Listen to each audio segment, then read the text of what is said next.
नमस्कार दोस्तों, आज हम आपके लिए 25 फरवरी 2025 की 15 सबसे बड़ी खबरें लेकर आए हैं। ये खबरें न सिर्फ आपके ज्ञान में इजाफा करेंगी, बल्कि देश की ताजा घटनाओं पर भी आपकी नजर को मजबूती देंगी। वीडियो शुरू करने से पहले अगर आपको हमारा कंटेंट पसंद आए तो इसे लाइक, शेयर और सब्सक्राइब करना न भूलें, ताकि हर नई खबर आप तक सबसे पहले पहुंचे। और हां, एक छोटा सा जनरल नॉलेज क्विज भी है। भारत का सबसे बड़ा रेलवे स्टेशन कौन सा है? Howrah junction, Delhi junction, Chhatrapati Shivaji terminus या चेन्नई सेंट्रल? सही जवाब देने वालों को मिलेगा इनाम, तो अपनी राय कमेंट में जरूर साझा करें। तो बिना वक्त गंवाए चलिए शुरू करते हैं आज की 15 सबसे बड़ी खबरें। प्रधानमंत्री ने भागलपुर से किसान सम्मान निधि की 19वीं किस्त जारी की। प्रधानमंत्री नरेंद्र मोदी ने बिहार के भागलपुर से किसान सम्मान निधि योजना की 19वीं किस्त जारी करते हुए किसानों के लिए आशा जगाई। इस महत्वपूर्ण आयोजन में उन्होंने किसानों के कल्याण हेतु विकास परियोजनाओं का उद्घाटन किया और आर्थिक सहायता के नए पैमानों की घोषणा की। बिहार के राज्यपाल तथा मुख्यमंत्री नीतीश कुमार समेत उच्च स्तरीय अधिकारी उपस्थित रहे, जिन्होंने सरकार के इस कदम की सराहना की। इस पहल से किसानों की जीवन शैली में सुधार, कृषि क्षेत्र में प्रगति एवं समृद्धि की उम्मीद व्यक्त की गई। सरकार ने दृढ़ संकल्प के साथ भविष्य में और सहायता प्रदान करने का आश्वासन दिया। महाकुंभ में 144 वर्षों बाद विशेष स्नान, एकनाथ शिंदे ने की पूजा अर्चना। महाराष्ट्र के उप मुख्यमंत्री एकनाथ शिंदे ने अपने परिवार सहित प्रयागराज में आयोजित महाकुंभ में भाग लेकर 144 वर्षों के बाद विशेष स्नान किया। इस पावन अवसर पर उन्होंने त्रिवेणी संगम के महत्व पर जोर देते हुए कहा कि यह आयोजन धार्मिक एकता और सांस्कृतिक विरासत का प्रतीक है। उन्होंने अपने अनुभव साझा करते हुए बताया कि यह स्नान आध्यात्मिक शुद्धता का नया आयाम स्थापित करता है। उपस्थित श्रद्धालुओं ने इस अवसर का भरपूर आनंद उठाया। इस अनुभव के लिए प्रेरणादायक रहा। वतन को जानो कार्यक्रम के तहत अमित शाह ने कश्मीरी बच्चों से की मुलाकात। केंद्रीय गृह मंत्री अमित शाह ने वतन को जानो कार्यक्रम के अंतर्गत जम्मू कश्मीर में आयोजित समारोह में लगभग 2050 कश्मीरी बच्चों से मुलाकात की। इस अवसर पर उन्होंने बच्चों को देशभक्ति का संदेश देते हुए उनके उज्जवल भविष्य एवं शिक्षा के महत्व पर जोर दिया। शाह ने स्पष्ट किया कि कश्मीर के बच्चों को देश के अन्य हिस्सों के समान अधिकार प्राप्त हैं तथा उनकी समस्याओं का समाधान सुनिश्चित किया जाएगा। बच्चों ने उत्साहपूर्वक भाग लेकर अपनी उम्मीदों का इजहार किया। इस कार्यक्रम ने राष्ट्र के युवा शक्ति को प्रेरित किया, सकारात्मक संदेश फैलाया। खबर बेहद सराहनीय। रणजी ट्रॉफी का फाइनल नागपुर में आयोजित होगा। बीसीसीआई द्वारा आयोजित रणजी ट्रॉफी का फाइनल मुकाबला 26 फरवरी 2025 से नागपुर के विदर्भ क्रिकेट एसोसिएशन स्टेडियम में खेला जाएगा। इस ऐतिहासिक मुकाबले में भारत के प्रमुख क्रिकेट खिलाड़ी अपनी बेहतरीन प्रदर्शन की उम्मीद जताते हैं। फाइनल के आयोजन से न केवल खेल प्रेमियों में उत्साह बढ़ा है, बल्कि स्थानीय विकास एवं पर्यटन को भी नई गति मिलेगी। खिलाड़ियों ने पूरे सीजन में उत्कृष्ट प्रदर्शन किया है, जिससे भारतीय क्रिकेट को विश्व स्तर पर पहचान मिली है। आयोजकों ने सुनिश्चित किया है कि मैच के दौरान सभी आवश्यक सुरक्षा प्रबंध किए जाएं। यूपी विधानसभा में ब्रजेश पाठक के बयान पर हंगामा। उत्तर प्रदेश विधानसभा में उप मुख्यमंत्री ब्रजेश पाठक के विवादास्पद बयान ने हलचल मचा दी।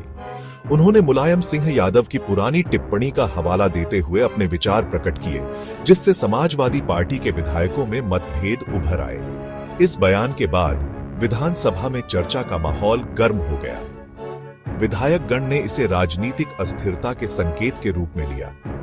प्रशासन ने मामले की जांच शुरू कर दी है, ताकि भविष्य में ऐसे विवादों को रोका जा सके। राजनीतिक समीक्षक इस घटना को क्षेत्रीय राजनीति में बदलाव का महत्वपूर्ण मोड़ मान रहे हैं। इस घटना ने सबको चिंतित किया। मध्य प्रदेश में इलेक्ट्रिक वाहनों की क्रांति ने राज्य की परिवहन व्यवस्था में नई रफ्तार ला दी है। प्रधानमंत्री मोदी ने बताया कि राज्य में अब तक लगभग 2 लाख इलेक्ट्रिक वाहन पंजीकृत हो चुके हैं। जिससे प्रदूषण में कमी और ऊर्जा के स्रोतों में संतुलन बना है। इस पहल से पर्यावरण संरक्षण के साथ साथ आर्थिक विकास को भी बढ़ावा मिलेगा।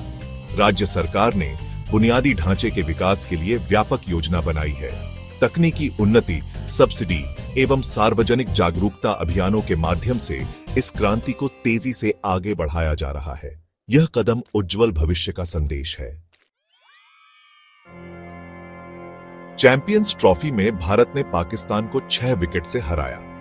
दुबई में आयोजित चैंपियंस ट्रॉफी के 5वें मैच में भारतीय टीम ने पाकिस्तान को 6 विकेट से हराकर शानदार जीत दर्ज की।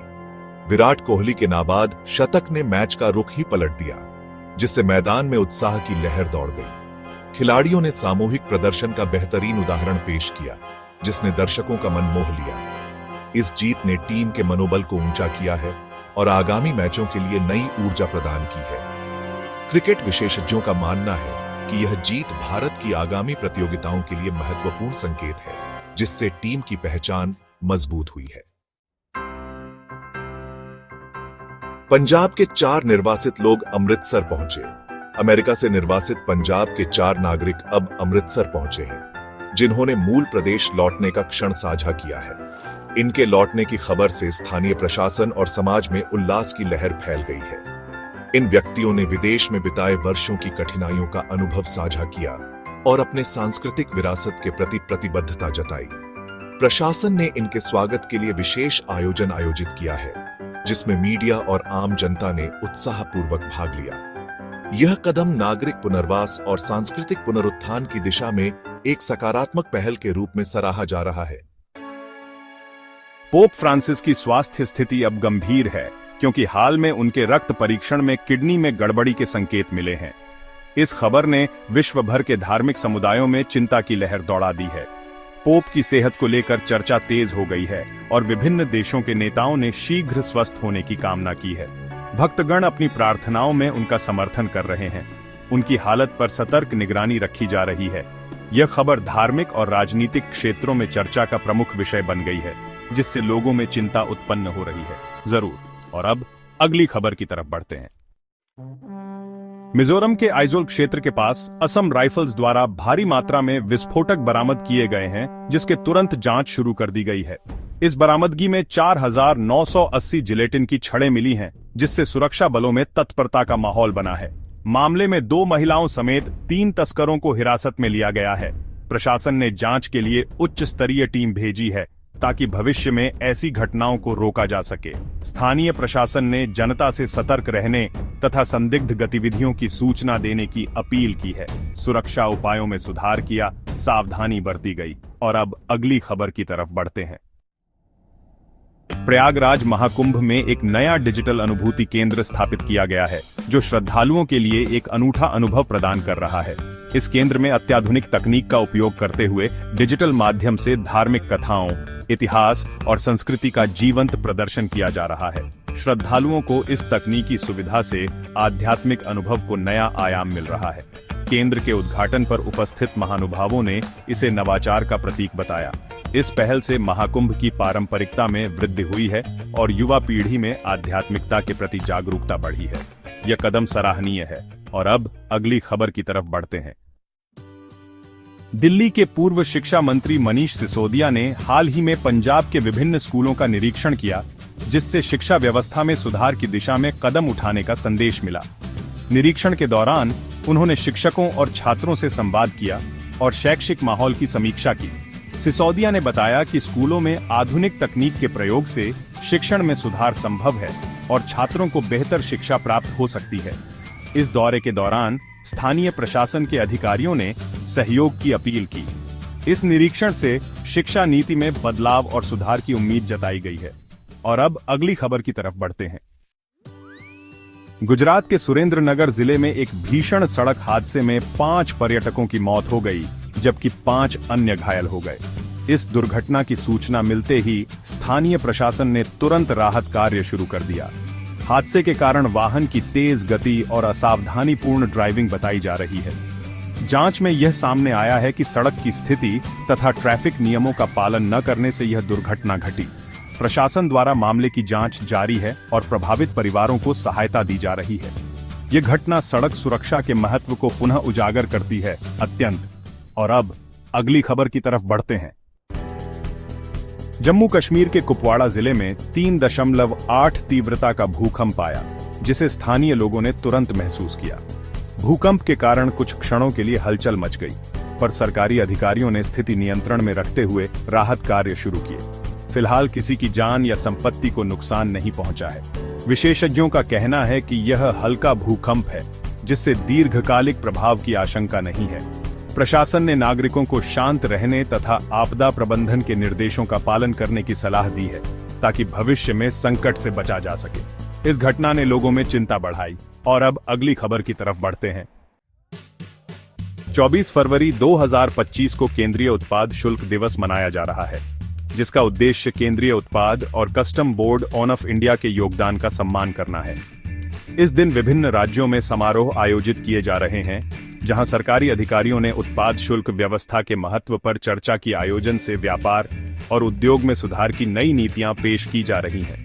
विशेषज्ञों का मानना है कि यह दिन देश की आर्थिक प्रगति और वैश्विक व्यापार में प्रतिस्पर्धा को उजागर करता है।